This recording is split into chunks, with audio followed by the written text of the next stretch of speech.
세례요한은 구약 성경인 말라기, 구약의 마지막 성경이죠. 말라기가 예언한 선지자입니다. 말라기 마지막 장인 4장에 보면 메시아의 날이 이르기 전에 엘리야를 하나님이 먼저 보내시겠다, 그런 약속의 말씀이 나옵니다. 메시아가 이 땅에 오시기 직전에 엘리야와 같은 위대한 선지자가 먼저 오게 될 것이다, 먼저 보내겠다, 그런 뜻인데, 바로 이 세례 요한이 바로 그 말라기가 예언한 엘리야, 메시아 앞에 와서 메시아의 길을 준비하는 그런 선지자라고 예수님이 말씀해 주셨습니다.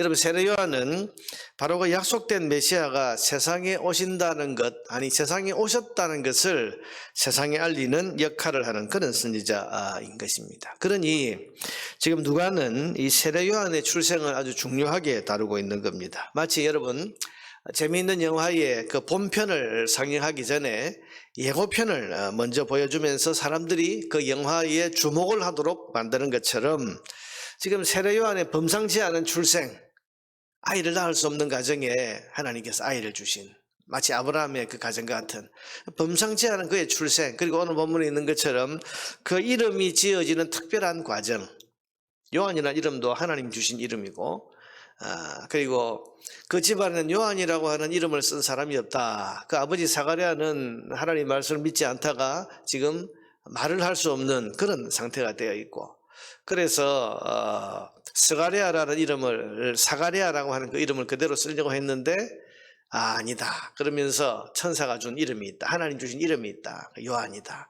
지금 여러분, 본편을 상영하기 전에 예고편을 먼저 재미있게 보여주어서 본편이 정말 재미있겠다 이렇게 기대하는 것처럼, 세례 요한의 출생에 이 범상치 않은 이런 여러 일들을 지금 기록하는 것을 통해서 그 뒤에 오실 메시아, 다시 말하면 지금 뭔가 특별한 일이 일어나고 있다. 여러분, 오늘 보면 65절 66절에 보면 사람들이 지금 세례 요한의 이 특별한 출생의 모습을 통해서 뭔가 기대감을 가지는 걸 볼 수 있습니다. 65절 66절에 보면 그 근처에 사는 자가 다 두려워하고 이 모든 말이 온 유대 산골에 두루 퍼짐에 듣는 사람이 다 이 말을 마음에 두며 이르되 이 아이가 장차 어찌 될까 하니 이는 주의 손이 그와 함께 하심이라.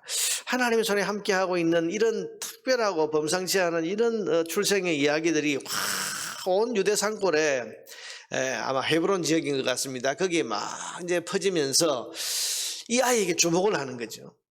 도대체 이 아이를 통해서 하나님 어떤 일을 이루실까? 이 아이를 통해서 지금 어떤 일이 일어날까? 하면서 기대감을 지금 가지게 하는 것입니다. 그리고 이어지는 아버지 사가랴의 예언, 사가랴 입이 풀려서 이제 말을 하게 되는데, 이 예언의 내용을 보면 지금 하나님이 곧 이루실 특별한 일, 이 아이를 통해서 지금 하나님이 뭔가 특별한 일을 이루시는데, 이 특별한 일이 뭔가 바로 구원의 일이라는 것을 드러내 줍니다. 68절에서 71절에 보면 찬송하리로다 주 이스라엘의 하나님이여 그 백성을 돌보사 속량하시며 우리를 위하여 구원의 뿔을 그 종 다윗의 집에 일으키셨으니 이것은 주께서 예로부터 거룩한 선지자의 입으로 말씀하신 바와 같이 우리 원수에게서와 우리를 미워하는 모든 자의 손에서 구원하시는 일이라. 지금 뭔가 특별한 일이 지금 이 아이의 출생으로부터 이루어지고 있다는 기대감을 가지고 사람들이 지금 보고 있는데, 사가랴는 그 사람들이 기대하고 있는 특별한 일이 뭐라고 지금 말합니까? 하나님이 우리를 구원하시는 일이 지금 일어나고 있다, 이걸 지금 예언하고 있는 거죠. 그리고 이 구원의 일은 아브라함 때부터 하나님이 약속하신 언약을 성취하는 일이라고 말씀합니다. 72절과 74절 3절을 보면 우리 조상을 긍휼히 여기시며 그 거룩한 언약을 기억하셨으니 곧 우리 조상 아브라함에게 하신 맹세라. 이게 이 구원의 일은 갑자기 되는 것이 아니고 저 조상 아브라함 때의 하나님이 언약하신 그 언약을 지금 성취하시는 그런 구원의 일이다, 이렇게 지금 예언하고 있습니다. 그리고 무엇보다 더 중요한 것은 하나님이 이루시는 이 구원이 죄 용서함을 통해 이루어지는 구원인 것을 알려주고 있습니다. 76절과 77절을 보세요. 이 아이여 네가 지극히 높으신 이의 선지자라 일컬음을 받고 주 앞에 앞서가며 자 메시아보다 앞서가서 그 길을 너는 준비하게 될 것인데 그 구원은 어떤 구원이다? 77절에 주의 백성에게 그 죄 사함으로 말미암는 구원을 알게 하리니. 여러분 이게 참 중요해요. 죄 사함으로 말미암는 구원. 이 구원이 죄 용서함을 통해서 이루어지는 구원이다. 자, 여러분, 죄 용서함을 받는 것이 구원의 핵심입니다. 지금 세례 요한 뒤에 오셔서 하나님이 하시는 그 구원의 일을 이루실 이 메시아는 어떤 방법으로 무엇을 통해서 우리의 구원을 이루느냐 하면 죄 용서함을 통해서 죄 사함, 죄를 용서해 주는 걸 통해서 우리의 구원을 이루시는 분이다. 여러분 죄 문제를 해결하지 못하면 구원이 없습니다. 이스라엘이 회복되는 것도 군사력이나 정치적인 힘이 아니고 하나님께 죄 용서함을 받아야 이루어지는 것이고 사람이 죽음과 고통에서 벗어나고 사단의 종도로 단 데서 구원을 받는 것도 죄 문제가 하나님 앞에 해결되고 죄 용서함을 받아야 이루어질 수 있는 것입니다. 그건 지금 사가랴가 예언하고 있는 겁니다. 이 메시아가 이루실 구원은 죄 용서함, 죄 문제 해결을 통해서 우리를 구원하시는 거다. 여러분 구원이 뭔가 78절, 79절은 구원을 이렇게 설명을 해주고 있습니다. 이는 우리 하나님의 긍휼로 인함이라. 이로써 돋는 해가 위로부터 우리에게 임하여 어둠과 죽음의 그늘에 앉은 자에게 비치고 우리 발을 평강의 길로 인도하시리로다. 구원이 뭐라고요? 돋는 해가 위로부터 우리에게 임하여서 어둠과 죽음의 그늘에 앉은 자에게 비친다. 여러분 세상은 죽음과 어둠의 그늘에 앉아 있는 거죠. 하나님의 영원한 심판을 받아서 육적인 죽음과 영적인 죽음과 영원한 죽음을 당하는, 그래서 죽음 앞에서 꼼짝 못하고 모두가 그 죽음의 그늘 아래 앉아 있는데 돋는 해가 위로부터 확 비쳐서, 여러분 어둠의 그늘에 돋는 해가 비친다는 이야기가 뭐겠습니까? 생명의 빛이, 소망이 이제 보인다는 거예요. 이게 구원입니다. 생명의 빛을 우리에게 주신다. 이게 구원이고 우리의 발을 평강의 길로 인도하신다. 우리가 여러분 깜깜할 때는요 한 걸음 한 걸음을 내딛는 것이 불안입니다. 두려움입니다. 앞에 뭐가 있는지 모르고 웅덩이가 있는지 앞에 무슨 큰 장애물이 있는지 그걸 낭떠러지가 있는지 우리가 앞을 보지 못하면 한 걸음 한 걸음 내딛는 것이 불안과 두려움입니다.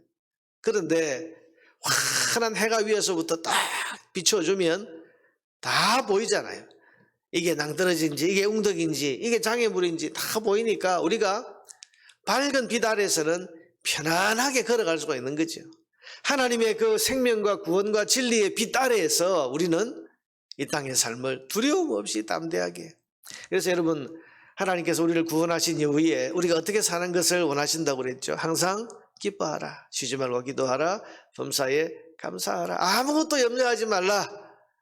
너희 마음의 근심과 두려움을 주님께 다 맡겨드리고 너희는 오직 기도와 간구로 감사함으로 하나님 앞에 아뢰라. 그리하면 지각에 뛰어난 그리스도의 평강이 너희 마음과 생각을 지키시리라.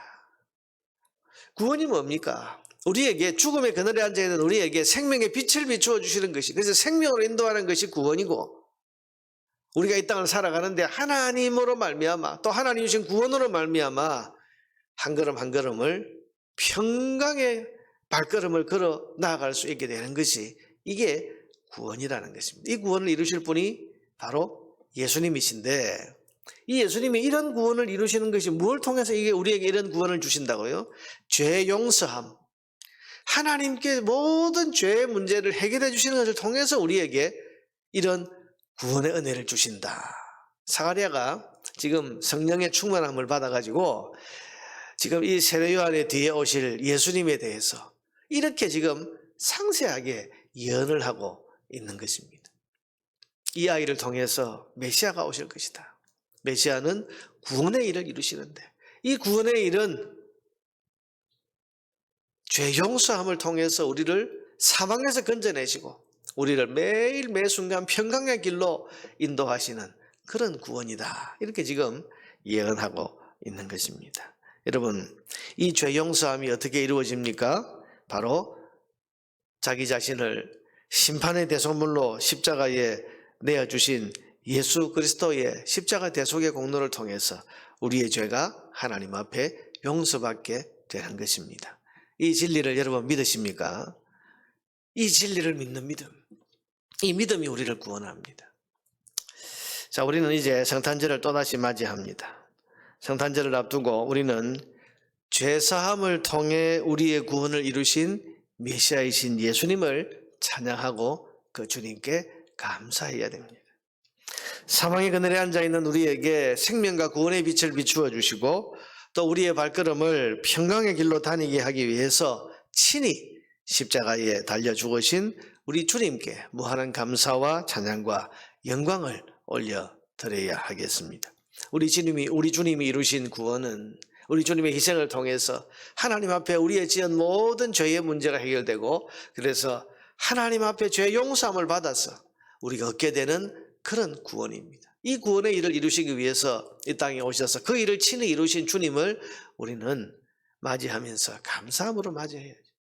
이 성탄절에 우리가 여러 축제의 분위기도 있고 또 이날에 참 우리 성탄의 의미를 밝히는 많은 그런 이야기들, 그런 교훈들이 있지만은 가장 중요한 핵심 중의 핵심은 오늘 사가랴가 예언한 것처럼 이 예수님은 우리의 구원의 일을 이루러 이 땅에 오셨다. 그 구원은 예수님 당신의 십자가 죽음, 희생을 통해서 사망의 그늘에 앉아있는 우리를 생명의 길로 인도하신 구원이고 매일 두려움과 염려와 불안으로 하루하루 한 걸음 한 걸음 내디기가 두려운 그런 우리 인생에게 생명과 구원의 빛을 비추어 주셔서 평강의 길로 다니게 하시는 그런 구원의 은혜를 이 땅에 주시기 위해서, 우리에게 주시기 위해서 주님이 이 땅에 오셨다. 이것을 우리가 이 성탄절에 분명히 기억하고 이 예수님을 믿는 믿음을 더욱더 견고하고 새롭게 해야 할 것입니다. 오늘 이 성경의 인물들은 오실 메시아에 대한 기대로 지금 들떠 있습니다만 우리는 이미 오셔서 이 모든 구원의 일을 이루신 주님을 바라보면서 감사와 찬양과 예배로 영광을 올려드리는 그런 성탄절을 맞이할 수 있어야 될 것입니다. 성탄의 주님을 감사함으로 맞이하고 진정으로 찬양하는 그런 성탄절을 맞이할 수 있게 되기를 주님의 이름으로 축원합니다.